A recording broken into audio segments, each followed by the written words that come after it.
Sound take 7 action. Sharma ji, आपके पास आना चाहती हूँ। 3 प्रश्न जो पूछे गए हैं राहुल गांधी पर, 3 आरोप जो बीजेपी लगा रही है। पहला ये कि उन्होंने हिंदुओं का अपमान किया है, ये कहकर कि जो हिंदू हिंदू करते हैं, मैं चाहती नहीं हूं कि इधर से उधर कोई भी वर्ड हो, इसीलिए कोट कर रही हूं, जो लोग अपने आप को हिंदू कहते हैं वो 24 घंटे हिंसा हिंसा, नफरत नफरत, असत्य असत्य की बात करते हैं। आप हिंदू हो ही नहीं। प्रधानमंत्री मोदी ने इस पर कहा कि यह गंभीर विषय है, पूरे हिंदू समाज को हिंसक कहना गलत है। इस पर पहला आरोप। दूसरा, वो कह रहे हैं सत्यापन होना चाहिए, क्योंकि वो मांग रहे हैं कि डायरेक्शन जो होता है बाय लोकसभा स्पीकर, उसमें 115(2) में ये प्रावधान है कि जो बातें उन्होंने कही हैं उसमें कुछ झूठ है, उनको उसका सत्यापन करना चाहिए। तीसरा बड़ा आरोप जो वो लगा रहे हैं, लगातार पहले से लगा रहे हैं, कि बहुत ही अपरिपक्व तरीके से बातें की गई हैं इतने गंभीर वक्त पर और विषय पर। तीनों पर आपका जवाब आलोक जी। भला चलता है मुझसे मजनू।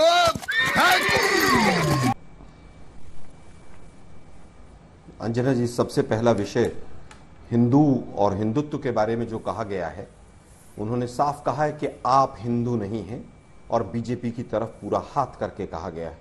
इसलिए जो भी वक्तव्य है वो बीजेपी के लोग जो नफरत फैलाते हैं, जो अहिंसा की बात करते हैं और जो अहिंसा का समर्थन करते हैं, जो मॉब लिंचिंग करने वाले लोगों को फूलों की माला पहनाते हैं, जो बिल्किस बानो के हत्यारों को फूलों की माला और पहनाते हैं, और जो जेल काट कर आते हैं उनके आने पर मिठाई बांटते हैं, उन लोगों को उस वर्ग के लिए कहा गया है। बीजेपी हिंदुत्व नहीं है, ना ही बीजेपी केवल हिंदुत्व की कोई ठेकेदार है। आरएसएस हिंदुत्व नहीं है, मोदी जी कोई हिंदुत्व के ठेकेदार नहीं है। उन्होंने साफ कहा है। अगर मूल आत्मा पर कहीं हिंदुत्व के ऊपर कभी भी अटैक हुआ है तो तब हुआ है जब हाथरस की बेटी, वो भी एक हिंदू थी, जब उसको रात को 2 बजे जला दिया जाता है और तथा कथित हिंदुत्व के ठेकेदार खामोश रहते हैं। जब राम मंदिर के मामले में शंकराचार्य तमाम सवाल उठाते हैं बीजेपी के ऊपर और एक का भी जवाब नहीं मिलता है, तब हिंदुत्व के ऊपर अटैक होता है। जब आधे अधूरे मंदिर का शिलान्यास कर कर राजनीतिक रोटियां सेकी जाती हैं, तब हिंदुत्व का और हिंदू धर्म का अपमान होता है। बनारस में जब कॉरिडोर बनाने के नाम पर सैकड़ों मंदिर तोड़ दिए जाते हैं और खंडित मूर्तियां वहां पर चारों तरफ बिखरी पड़ी रहती हैं, ऐसा लगता है कि जैसे महाभारत अभी हुआ हो यहां पर, और शंकराचार्य तमाम सवाल पूछते हैं और बीजेपी के लोग वहां पर कॉरिडोर बनाकर उन महंगी जमीनों को गुजरात के व्यापारियों को बेचते हैं, तब हिंदुत्व का अपमान होता है। जब हिंदुत्व का अपमान होता है, जब कोरोना के समय में लाखों लोग गंगा के किनारे, उनको अंतिम संस्कार का समय नहीं मिलता और बीजेपी के तमाम सरकारों को शर्म नहीं आती है। तो अयोध्या के अंदर जब लोगों को जिस तरह से बेदखल किया गया और उनको मुआवजा नहीं दिया गया, उनको जब इस तरह की करतूत होती है और जिस तरह से भ्रष्टाचार में बनारस की नगरी को, अयोध्या की नगरी को और पूरे देश को जिस तरह से हिंदुत्व के नाम पर पूरा इवेंट करके और भ्रष्टाचार वहां पर पूरे कामों में डुबो दिया जाता है, तब हिंदुत्व का पूरी तरह से अपमान होता है। मुझे क्रेडिट नहीं चाहिए। 4 धाम यात्रा में इसी साल की बात कर रहा हूं, उत्तराखंड के अंदर 100 से ज्यादा मौतें होती हैं, तब हिंदुत्व का अपमान होता है कि डबल इंजन की सरकार हिंदू शरणार्थी, जो वहां पर शरणार्थी कह रहा हूं, जो दर्शनार्थी हैं, उनको वहां पर पूरी तरह से मिसमैनेजमेंट के माध्यम से उनकी जान को नहीं बचा पाती है, तब हिंदुत्व का अपमान होता है। आलोक जी, सुधांशु जी कुछ ही देर में उस पर आइएगा, लेकिन सुधांशु जी कुछ ही देर में जुड़ रहे हैं, चूंकि वो नहीं है। अभी प्रेस कॉन्फ्रेंस की थी उन्होंने ही, किरण रिजिजू और अश्विनी वैष्णव के साथ, तो उसमें उन्होंने कहा कि बीजेपी नहीं कहा, हिंदू कहा। क्या राहुल गांधी के लिए बेहतर यह होता कि वो कहते कि जो बीजेपी वाले हिंदू हिंदू करते हैं और हिंसा हिंसा करते हैं? मतलब उन्होंने हिंदू हिंदू करते हैं, उसने बीजेपी नहीं बोला, वो कह रहे हैं उन्होंने बीजेपी नहीं कहा। जनता को आप मूर्ख समझना बंद कर दीजिए। इस प्रकार की बचकाना बातें किसी के गले नहीं उतरती, लोग मजाक उड़ाते हैं। देखिए, शब्द पकड़कर हिंदू और मुस्लिम का ट्विस्ट देना बीजेपी की पुरानी आदत। जब उन्होंने साफ हाथ किया बीजेपी की तरफ कि आप लोग, आपके लिए कह रहा हूं, तो उसमें पूरा हिंदू समाज कहां से आ गया कि आप लोग कहते हैं और हिंदुत्व के ठेकेदार बनते हैं? तो मुझे नहीं लगता उसमें कहीं पर भी कोई कंफ्यूजन है। अब ये बीजेपी के जो पुराने पैंतरे थे ना, जो मीडिया के माध्यम से फ्लोट करते थे, अब वो नहीं चलेंगे। अब पूरी तरह से सच्चाई सामने आएगी। मैंने 10 एग्जाम्पल लिए कि हिंदुत्व का अपमान पिछले 10 वर्षों में कैसे हुआ, और उसके ऊपर बीजेपी का एक प्रवक्ता एक शब्द नहीं बोलेगा। अंतिम संस्कार नहीं मिलना हिंदुत्व में, हिंदू धर्म में सबसे बड़ा हिंदू धर्म का अपमान है, उसकी बात नहीं करेंगे। आधे अधूरे मंदिर का शिलान्यास करके और पूरी तरह से वहां पर जो राजनीतिक नौटंकी की इन्होंने, जिस तरह से शंकराचार्यों को दूर रखा और उस कार्यक्रम को पूरी तरह से राजनीतिक बना दिया, मैं समझता हूं इससे बड़ा कोई हिंदू धर्म का अपमान नहीं हो सकता। ठीक है, अब दूसरे आप कुछ भी बोलो, ये नहीं सुनने वाला। मैं तब तक आशुतोष जी को शामिल कर लेती हूँ। आशुतोष जी, क्या वाकई राहुल गांधी ने आज हिंदुओं का अपमान किया है अपने इस भाषण के जरिए, जो बीजेपी का आरोप है? अनम्यूट। मुझे लगता है कि कुछ लोगों ने तय कर लिया है कि वो हिंदू समाज के ठेकेदार हैं। ये जो ठेकेदारी प्रथा जो शुरू हो गई है, ये ठेकेदारी प्रथा बंद होनी चाहिए। क्योंकि जब मैं 2 बहुत अच्छे उदाहरण आपको देना चाहता हूं। सरदार पटेल ने 2 चिट्ठियां लिखी हैं श्यामा प्रसाद मुखर्जी को 18 जुलाई 1948 को, और सरदार पटेल ने सितंबर 1948 को आरएसएस के बारे में गोलवलकर जी को चिट्ठी लिखी। और ये दोनों चिट्ठियां उपलब्ध है, आर्काइव में है, इतिहास के दस्तावेज है। और जो बातें सरदार पटेल ने कही है, मैं पढ़ के सुना देता हूं। सुधांशु जी और रतन शारदा जी को इसका जवाब देना चाहिए, क्योंकि ये लोग सरदार पटेल को अपना आराध्य पुरुष मानते हैं। सरदार पटेल ने श्यामा प्रसाद मुखर्जी को 18 जुलाई 1948 को लिखते हुए कहा, the activities of the RSS constituted a clear threat to the existence of government in the state. Our report shows that those activities, despite the ban, have not died down. Indeed, as time has marched on, the RSS circles are becoming more defiant and are indulging in their subversive activities in an increasing manner. Subversive activities in an increasing manner. अरे बाप रे, ये तो धोती खोल रहा है। दूसरी जो चिट्ठी लिखी उन्होंने वो 11 सितंबर को लिखी, महात्मा गांधी जी की हत्या के बाद। उन्होंने कहा, all their speeches were full of communal poison.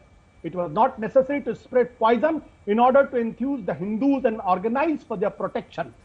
As a final result of the poison, the country had to suffer the sacrifice of the invaluable life of Gandhi ji.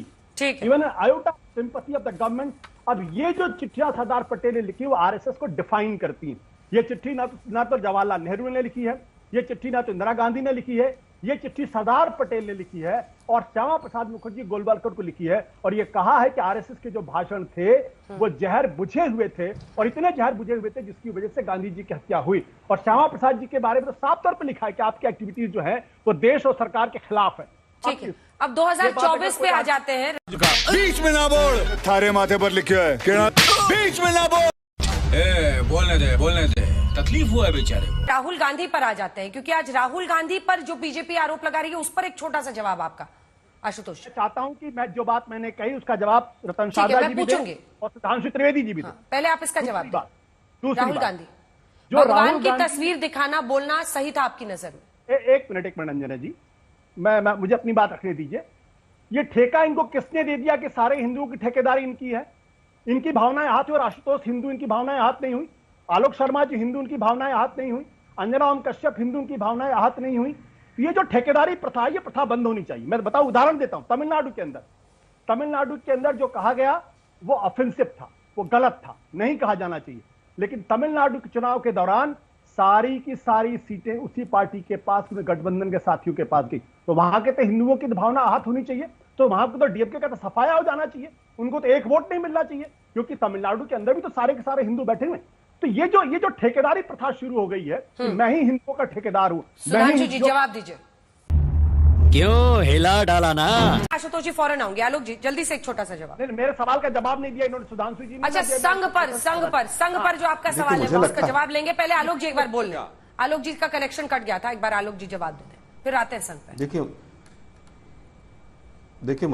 देखिए मुझे लगता है अंजना जी, आज भी तमाम मुद्दों की खिचड़ी बनाकर आगे पीछे किया जा रहा है। नरेंद्र मोदी जी हिंदू समाज नहीं है, बीजेपी हिंदू समाज नहीं है, आरएसएस हिंदू समाज नहीं। हिंदू समाज एक अलग चीज है। ये एक नया वर्ग ठेकेदारी प्रथा के माध्यम से ठेकेदार बनने का आ गया है। अगर भाई इसने ऐसा कर दिया, हमने तो फोटो अगर टेबल पर रख दिया तो गलत है, और जो वहां पर हजारों मूर्तियां खंडित कर दी, बनारस में हजारों शिवलिंग वहां पर डस्टबिन में पड़े हो, वो बहुत अच्छा इन्होंने पूरा सम्मान किया था। ये हिंदुत्व के ठेकेदार ठेकेदारी प्रथा बंद करें सबसे पहले। मैंने अभी 10 एग्जाम्पल गिनवाए, बनारस का एक एग्जाम्पल गिनवाया। अरे भाई, जब मैं फिर कहूंगा 10 दिन की बात नहीं कर रहा मैं सुधांशु जी। जिस समय पर कॉरिडोर बना, आप शंकराचार्य जी को, मेरी बात को झूठ मान लीजिए, शंकराचार्य जी की बात को भी झूठ मानेंगे आप। यहां पर फोटो रख दिया टेबल के ऊपर तो गलत हो गया, और वहां पर हजारों मूर्तियां खंडित कर दी, और शिवलिंग जो है वहां नाली में पड़े हुए थे, तमाम सोशल मीडिया पर फोटो आए, वो सम्मान था। यह हिंदुत्व की ठेकेदारी प्रथा बंद कीजिए। पहली फुर्सत में निकल। आपको पूरी डिबेट के अंदर केवल हिंदू मुसलमान के अलावा कुछ नहीं दिखता है। आज जिस तरह के सवाल तमाम उठाए गए हैं, उन पर कोई चर्चा नहीं करेंगे। 100 से ज्यादा लोग 4 धाम की यात्रा में पिछले 1 महीने में मर चुके हैं, वो तो बहुत बड़ा सम्मान है, उस पर बात नहीं करेंगे आप, उसके ऊपर तो चर्चा भी नहीं होनी चाहिए। अयोध्या में क्या क्या किया आप लोगों ने? अयोध्या में कहावत है कि हर घर में मंदिर है और हर मंदिर में घर है। आपने कितने घरों को तोड़ा, वहां पर कितने मंदिरों को खंडित किया, जरा बताएंगे आप? और यही गुजरात मॉडल था, सबसे पहले ये बड़ोदरा में शुरू हुआ था, तमाम मंदिरों को आपने वहां पर तोड़ा था। क्या सच नहीं थी ये बात? कॉर्पोरेशन हो चाहे कोर्ट का सहारा लेकर तमाम चीजों का, आज एक फोटो रखने में आपको दिक्कत आ गई। तमाम मुद्दे उठे हैं आज किसानों का मुद्दा उठा, उस पर चर्चा कीजिए ना। आज युवाओं का मुद्दा उठा, उस पर चर्चा कीजिए ना। आज अग्निवीर का मुद्दा उठा, उस पर चर्चा कीजिए ना। आज आपको केवल हिंदू मुसलमान दिख रहा है पूरी स्पीच के अंदर, अग्निवीर के ऊपर चर्चा कीजिए ना। गलत तरीके से जो नोटबंदी और जीएसटी हुआ, उसके ऊपर चर्चा कीजिए ना। जिस व्यक्ति ने हिंदू आतंकवादी कहा, वो आपकी पार्टी में मंत्री बन गया, उसको आपने गले लगा लिया। तमाम भ्रष्टाचारियों को आप गले लगा लेते हैं। जिन लोगों ने संसद में खड़े होकर क्या क्या कहा था कि रम और विस्की और पता नहीं कौन कौन सी बात की थी, उन्होंने तो माफी मांग ली होगी संसद में आकर, पूरे हिंदू धर्म से माफी मांग ली होगी उन्होंने तो। उनको सबको आपने बीजेपी की पार्टी में शामिल कर लिया। तमाम मुद्दे, मुस्लिम लीग सेक्युलर, अरे भाई मुस्लिम लीग, जो आज मुस्लिम लीग केरला के अंदर है, उसकी उत्पत्ति 1948 में हुई। जो मुस्लिम लीग पाकिस्तान के विभाजन के लिए जिम्मेदार थी, जिनका आप साथ दे रहे थे, जिनके साथ आप सरकार बनाकर चला रहे थे, वो मुस्लिम लीग नहीं है। राहुल गांधी ने जो कहा वो बिल्कुल सही कहा। हमने पूरी तरह से वेस्ट बंगाल में किसी भी तरह की हिंसा का हम समर्थन नहीं करते हैं, सख्त से सख्त कार्रवाई होनी चाहिए। लेकिन मुझे केवल यह बता दीजिए, हाथरस, कठुआ, उन्नाव, कानपुर, उनमें क्या हुआ? एक भी व्यक्ति को फांसी हुई? 10 साल में एक फास्ट ट्रैक कोर्ट चलाई आपने? हमने तो निर्भया का इलाज भी सिंगापुर में जाकर किया। आपने कितनी बेटियों को बचाया? केवल नारे और स्लोगन देकर बेटी बचाओ बेटी पढ़ाओ के नारे से देश नहीं चलता है। आज क्या हालत है बेटियों की, उसके ऊपर कभी बात करेंगे? आपको यहां पर वेस्ट बंगाल दिखता है, लेकिन उसके पड़ोस में मणिपुर नजर नहीं आता है। ये बिक गई है गवर्नमेंट, अब गवर्नमेंट में कुछ नहीं है। अरे तो आपने अपने आप को ही गलत ठहरा लिया कि अगर मार्च 48 में हुआ तो 47 के उनके वक्तव्य इस संस्था से कैसे जोड़े जा सकते हैं। अब वापस आते हैं। आज ऐसा लग रहा है अंजना जी कि एक अकेला सब पर भारी, जो मोदी जी ने कहा था, आज लीडर ऑफ अपोजिशन पूरे मंत्रिमंडल के ऊपर भारी पड़े। मैंने अभी कहा अग्निवीर के ऊपर इंश्योरेंस मिलता है, इंश्योरेंस कंपनी देती है या सरकार पैसा देती है? राजनाथ सिंह जी से पूछकर अगले शो में आज तक पे बता के जाइएगा जरूर। आज ना शहीद का दर्जा मिलता है, और यहां तक कि पुलवामा के शहीदों को भी आज तक शहीद का दर्जा नहीं मिला। ये तो लेटेस्ट न्यूज है। तो कम से कम आप शहादत की बात तो करें ही ना। इन्होंने तमाम विषय उठाए, लेफ्ट के, राइट के। मैं फिर बार बार कह रहा हूं कि आप ये बताइए कि गलत जीएसटी से, गलत नोटबंदी से आपने अरबपतियों का फायदा पहुंचाया, उससे बेरोजगारी कितनी बढ़ी, उसके ऊपर बात क्यों नहीं करते हैं आप क्यों नहीं बात करते हैं कि एमएसएमई का भट्टा आपने बैठा दिया? आप क्यों नहीं बात करते हैं किसानों के लिए एमएसपी की कानूनी गारंटी के लिए? आज लगभग 2 साल हो गए कमेटी बने, उस कमेटी की एक भी मीटिंग नहीं हुई है। उस पर क्यों नहीं बात करते हैं आपके एमएसपी की लीगल गारंटी मिलनी चाहिए? शिवराज सिंह चौहान जी ने झूठ बोला अभी सदन के अंदर कि हम 50% उसके लागत से मूल्य देते हैं। गलत है। सरकार ने एफिडेविट दिया सुप्रीम कोर्ट में कि हम ऐसा कर ही नहीं सकते। 700 पेज का एफिडेविट है कि कैसे संभव नहीं। आप डराना बंद कीजिए देश को। मिसमैनेजमेंट की वजह से तमाम अर्थव्यवस्था, सामाजिक व्यवस्था, विदेश नीति सबका भट्टा बैठा दिया है, और उसका केवल एक कारण है आपका अहंकार, नॉन बायोलॉजिकल विश्व गुरु का अहंकार। अरे आज हिंदू मुसलमान कर रहे हैं। जो नीट में लाखों बच्चे फंसे हुए हैं, वो हिंदू और मुसलमान की नजर से मत देखिए, वो हिंदुस्तानी है। क्या उसमें 80-90% हिंदुओं के बच्चे नहीं है? वहां पर आपको हिंदू नहीं दिखता है। मेरे को जानता नहीं है। खत्म, bye bye, tata, goodbye, गया।